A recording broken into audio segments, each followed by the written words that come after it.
Hola guys, happy Wednesday. Yes, it's Wednesday. This week has flown. Um, I wanted to start off this video with a little intro since it's little dude's birthday celebration video. I wanted to give a little history on my little dude. For those of you that don't know, he was born February 24th, 2009, but should have been born April 15th, 2009, and he came early. I was just shy of 30 weeks. Well, no, I was 28, not quite 28 and a half weeks when he came. And that morning I'd gone in for a prenatal visit. Didn't think anything about it. Peed in a cup. Went to work, and I got a phone call within the first 20 minutes after I'd logged in and sat down, and I was told by my doctor that I needed to go to the emergency room right away, that I didn't know what this meant at the time, that my kidneys were spilling out protein too fast, that my protein counts in my urine were really, really high, and I needed to get to the ER immediately. I don't remember getting there. I was probably just, terrified. I know I was. I don't remember getting there. I remember them trying to stick all kinds of IVs in me, but my blood pressure was so high that my veins had kind of constricted and they couldn't get a good stick. They eventually had to tilt me, and it was the freakiest thing. And you guys need to understand, I'm terrified of needles. And when I say terrified of needles, it's debilitating. It's a paralyzing fear. The only reason I didn't run out was because I knew it was best for the baby. So the only vein they could get was in my neck, and that meant they had to tilt me. They strapped me down to a hospital bed and tilted it this way. I didn't even know they tilted this way. I knew they did all this, but I didn't know they did this. So they tilted me back and stuck a needle in my throat to draw blood or whatever it is they were doing to me. I really don't know.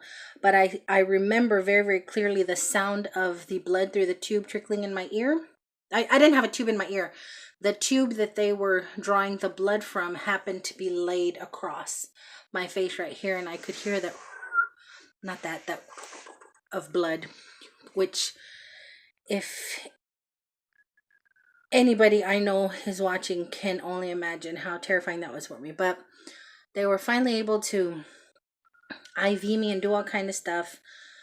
I remember being in the labor and delivery room. I was in the emergency room, then I was taken to the labor and delivery room where my blood pressure was extremely high. My kidneys were spilling protein, whatever that was at the time, I didn't know. And I was aware enough to know that it was pretty bad. So I had my family contact my pastor and his wife and the prayer group at church to come and pray over me. I am we're evangelical Christian, Pentecostal evangelical. We're the Holy Ghost laying of hands believer. And I had our pastor come, and they did a prayer circle around me and laid hands on me. Just for the safety of me and the baby. And when they couldn't control the blood pressure and the kidneys were just out of whack, my liver started to fail. And they were like, we need to get the baby out or we're going to lose one or both of y'all. So I was like, do whatever you have to do. Save my baby. That question was asked. I remember it being asked. I just don't know who the doctors asked it to. I remember very clearly the question being asked, if we can only save one of them, do we save the mother or the child? And I don't remember who answered. I don't remember what the answer was. But I remember being so destroyed because I, of course, wanted my baby to survive. But I also had a 12-year-old that needed me. And I remember for a split second being absolutely destroyed, like, I want to save one, but I can't leave one without me. Oh my gosh, I remember just for a second. And then I don't remember much else other than being in the delivery room It was a C-section. I remember not being able to breathe. I thought I was going to die. I remember not being able to breathe, and I remember the doctors telling me, the baby's really up there. The baby is right up in your lungs. You know, he's really, really up there. I'm talking about you. Oh, man. So that was why I couldn't breathe, but he came out and they whisked him away before I could even see him. I heard him cry, but I didn't see him. And I didn't see him for 5 days. And the first time I saw him was through a picture, which was this picture. And if you're on my Facebook, you guys have seen this picture. This is the first time I saw him. And the only reason I saw him was because the nurse who had been tending to me 4 days, I had been in the hospital. I stayed in the hospital. Honestly, I can't remember how many days, but I was in there over a week, maybe 2 weeks. And I'd been crying every day. I had cried that first week. I was still not stable enough to go see him. And he was not stable enough to be seen other than real quick visits by his dad and our pastor, which I made sure could get access to him. Hold on a second. Okay, so I hadn't seen him, and we were on day number 5 when my nurse comes in and says, I have something for you, but you have to promise me that you are not going to tell anybody because I could lose my job. And she slides me a little envelope, and in the envelope is that picture. And I lost it. Like, it was a totally different kind of cry. It was a happy, oh my goodness, is that my baby? Cry. And she said, we're not supposed to be down there taking photos, but I couldn't bear how sad you are, and you're not going to heal crying the way you're crying. And she goes, she just couldn't bear to see me that heartbroken. So she took a picture. Sorry, I'm out of breath because I ran up and down the stairs. She took a picture of him. She told me to hide it. She goes, you can look at it all you want, but when anybody else besides me comes in here, hide it under your pillow, under your blanket. I said, okay. She goes, please don't let anybody see it. I will lose my job for it. I said, don't worry. Thank you so much. And that was the first time I saw my baby, on day number 5 with that picture. I got to see him on day 8. My blood pressure was finally stabilized. My kidneys were functioning again, and the liver was meh. But I was healthy enough to go down and see him. And I went down and immediately began breastfeeding. I had been pumping for him. Immediately began breastfeeding. And what they call kangaroo care, which is skin-to-skin contact, which is very beneficial to all babies, but especially preemies. He was so tiny, guys. He was see-through. He was practically see-through. You could see all his little veins, and he was covered in hair. He was covered in hair. If you look in this picture, if you look at this picture close enough, you see all the fuzzies? That's hair. And that tends to fall off of most babies when they're born, because they've been in the oven long enough, so to speak. It's kind of an insulation. Laguno, I think is what it's called. And he hadn't been in long enough for it to fall off of him naturally. It eventually came off. But he was pretty small. Head, body, feet, and legs fit in the palm of my hand up to my wrist. What, baby? Was this at the hospital next to the Walmart? No. It was the hospital we take Nani to. Oh. Yeah. Whole body, legs, and everything fit just past my wrist. And he was the teeny tiniest little bitty thing. But I loved him and he was mine. And I spent all the time I could down there with him, singing to him. I sang I'll Be There by Michael Jackson. And he loves Michael Jackson. So I don't know if that's a connection. Did you used to sing me Michael Jackson? Mm-hmm. When you were a baby in the hospital. I used to sing I'll Be There. And I'd put him on my chest and I sang I'll Be There to him. And then I sang a Spanish song we sang in church because I was in the choir. So I just used to sing to him. But for some reason, I'll Be There popped into my head. And it was funny because I happened to glance over at his chart one day while I was helping change him, because he was there long enough. He had to reach 5 pounds before they let him come home. I came home without my baby, which was heartbreaking. Heartbreaking. I cried again, but I made sure that I was at the hospital every day as long as I was allowed. Breastfeeding and kangaroo carrying and bathing and feeding, and he was just awesome. And I sang to him all the time, and I happened to glance over at one of his charts, and one of the nurse's notes was, "Mom came in, held baby for so long, sang Michael Jackson, I'll be there," to him. I'm like, oh my gosh, they're taking some serious detailed notes here. It just cracked me up. It's just one of the memories I have of those charts I saw. But there's my big one. There's my big Chucky loving miracle baby. We weren't supposed to make it, guys. Either one of us. We were not supposed to make it, but by God's good grace, we pulled through, and here we are. 2 parts of the 3 Musketeers, my 3rd Musketeers in Hawaii. But it was a rough start, but we are bonded because of it.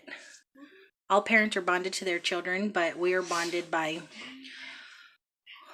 We almost didn't make it. It was touch and go for a while there, for me, and much longer for him. But I just wanted to share that little info with y'all, and a few little pictures. I showed y'all his first one. Now this picture,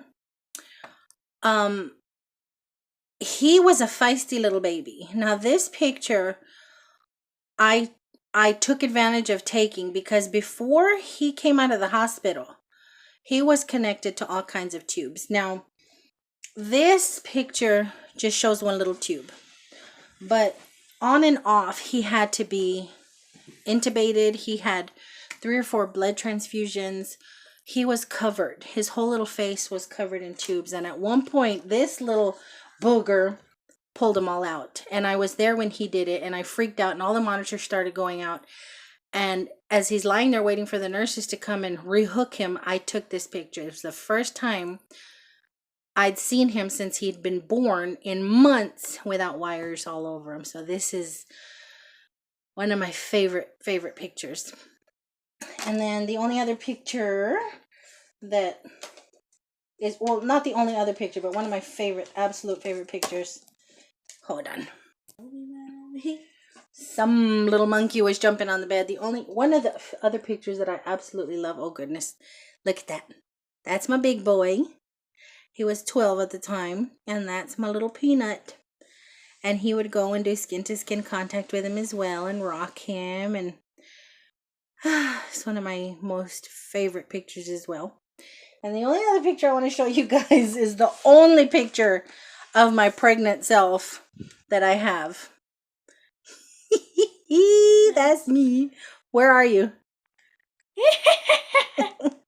That's the only picture I have of my being pregnant. I thought I had more time, but he's here. So anywho, thank you guys for letting me share that with y'all. I just wanted a little intro before his 10th birthday video starts, because 10 is a big year for any child, but my little powerhouse here is just an even bigger year. But I will say, before we transition over to the other part of the video, the sound in the water park, you guys, turn your volume down. I do kind of talk through most of it. I thought about putting some music in there, but I really don't know how to edit. When we get to the water park part, if you're going to watch, just turn the volume down. You may miss some talking, some chit chat, some whatever, but the sound in there was really, really weird. It goes really loud and then really hollow, almost like you're inside of a washing machine. It's kind of annoying, but I didn't know how to fix that. So thank you guys for sharing, and thank you guys for caring, really, and for asking for this video. So until my next go around, we thank y'all bunches. Where are you, kid? This room is a disaster. We thank y'all bunches, and we love y'all bunches. Till next go around. Bye. Good night. Come on, love bug.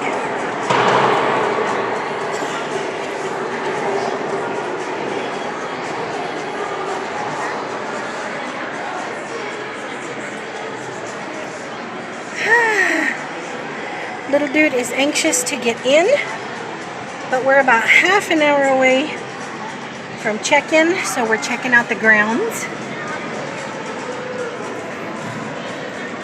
We wanted to leave our bags in the room before we actually get down here because we don't want to get out. So we're gonna do some rounds.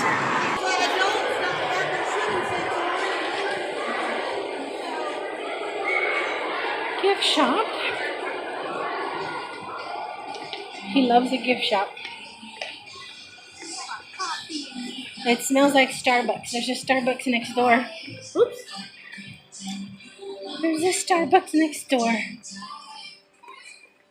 And it smells awesome in here.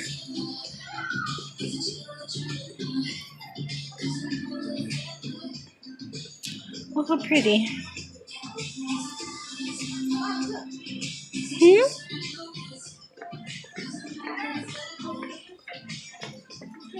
Stones.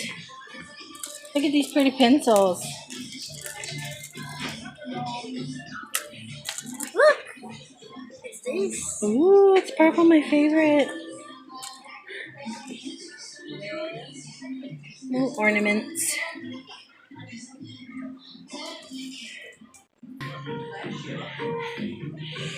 How cute. Slippers. Oh, those are cute. I see them. Oh, look at the cookie jars. So cute.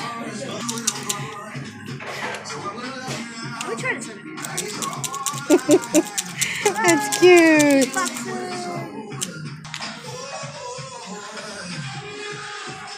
That's pretty cool. What, babe? Feel it. It's furry. Rubbery. Yeah. We'll go back down in just a little bit. How cute! Look at this squirrely. Oh, look at that. So cute. Little earbuds. You like that thing, huh? Look at the little earbuds with names. And of course, I don't see any of ours.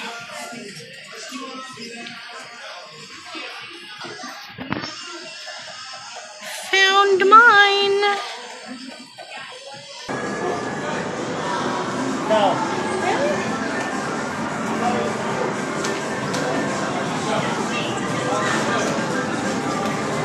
Oh, probably spend some time down here.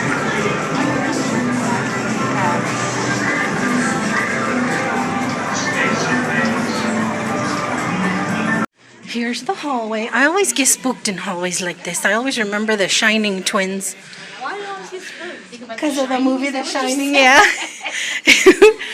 We got the text that our room is ready, so we're heading over there. We picked a wolf den. Did I say wolf den? So, golly, Auntie, we're at the wind. Look how pretty the light fixtures are. I'm such a girl. Ooh, look at that. We are so out of breath, guys. We are out of shape. At the end of that window. We're looking for 70.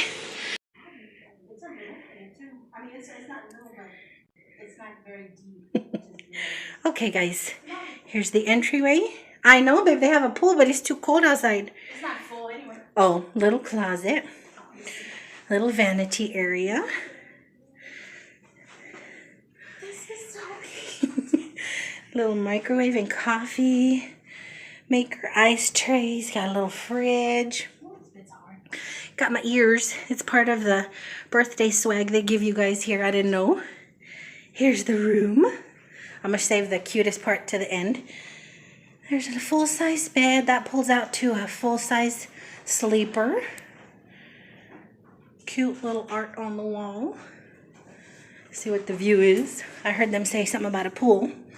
Oh, it's not full. It's not deep either. Yeah, it's the splash pad and slides for the season. Cabanas. Okay, there's Grapevine, Texas, y'all. 20 minutes from home for our mini staycation. Little table. 70. Do we want this colder? We're going to put it colder. Okay. We're probably hot because we were walking. Ooh, the walk. Nice TV. Big butt can't hang. We are some out of shape folks. I'm coming, love. How's that bed, baby? And the best little safe and the best of the best. Oh, he's already up there. It's the wolf den. Let me see. Oh, it didn't hurt. It didn't hurt. Oh my gosh, you're cracked. We're suing the Great Wolf Lodge. There's the pièce de résistance, the actual wolf den, which was the draw to this place. Has bunk beds. He wants me to sleep down here, so he'll sleep up there. And he has his own television. Oh, and this is the remote. Yeah, have their own TV. You like it? I wish we lived here. You wish we lived here? You ready to go swimming? Oh yeah, that's even better than laying down. Yeah, let's get dressed and go down. Okay. Getting ready for dinner after a few hours of splishing, waiting for a table. It's a really pretty place, guys. I'm going to try and give y'all a better visual tomorrow before we leave, but it's pretty. Caleb, little dude, is enjoying himself.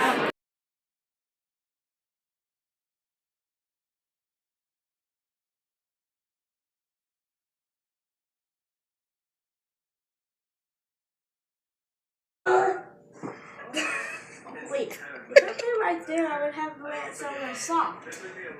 Like this. Like that. Okay. I should have put it there the first time.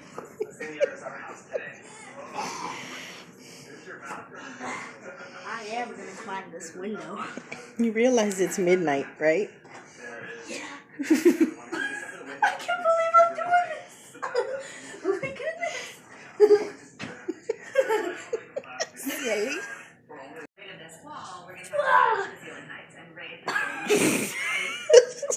Both cushions. You're gonna hit your head. You're gonna hit your head on the rock over there. You spit.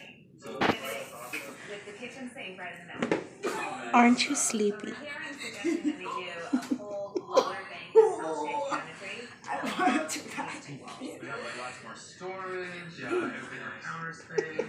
No, watch your head.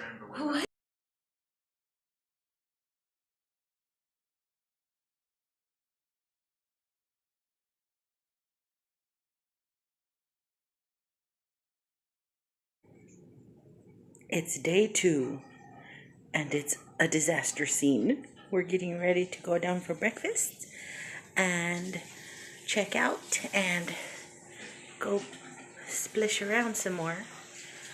But King Birthday Boy is still knocked out in his little den. Now he wants bunk beds.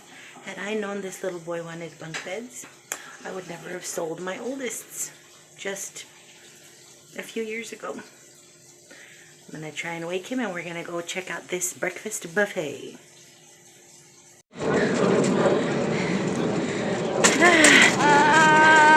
We just took our bags to the car, headed back in for buffet.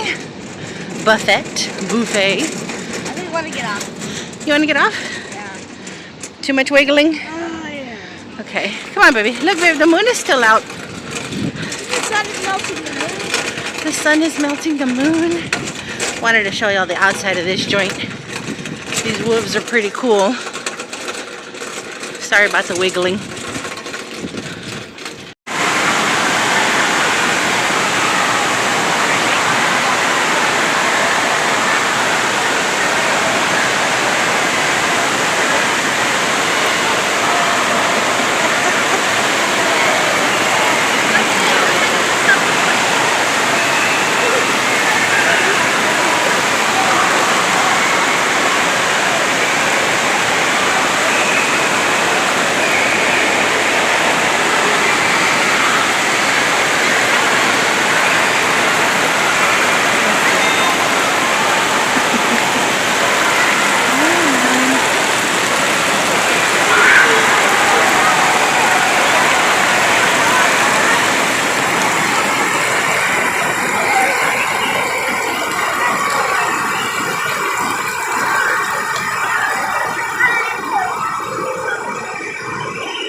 Well, I'm about to put this phone away because I'm gonna dive in like a mermaid.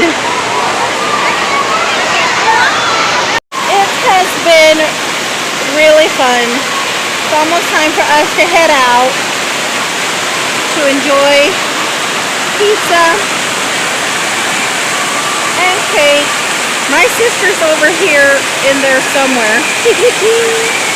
Little dude is waiting patiently for that thing to fill up. So we'll see how this goes.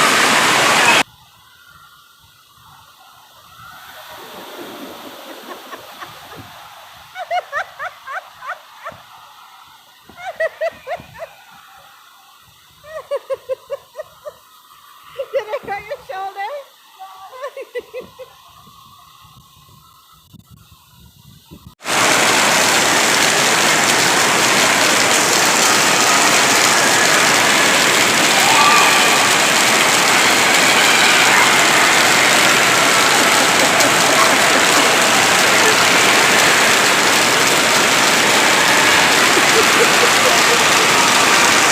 My scrawny little chicken.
One, two, three. Happy birthday to you.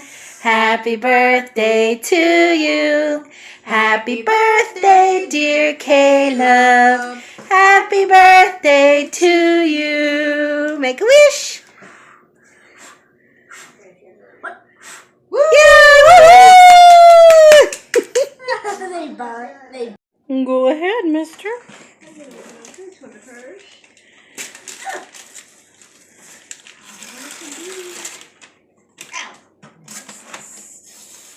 Oh, I know that color in there. It's Rex. You wanted that one, right? Yeah. Also, okay. It's Rex.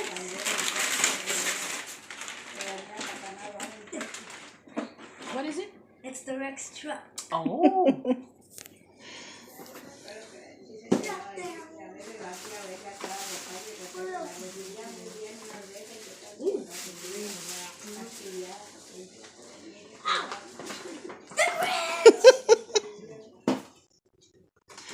Oh.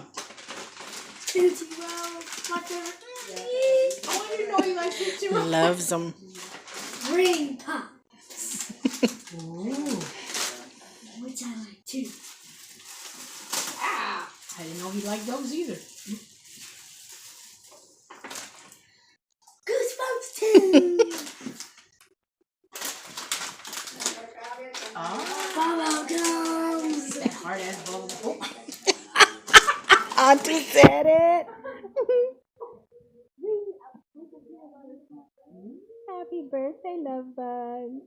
I love you. You're welcome, sweetie pie. Well, guys, thank you guys for sharing his 10th birthday with us. As usual, you know we love y'all bunches. Hope y'all are having an awesome weekend, and until our next go around. Bye. What do you usually say? Good night. In case they watch it at night. Good night, guys.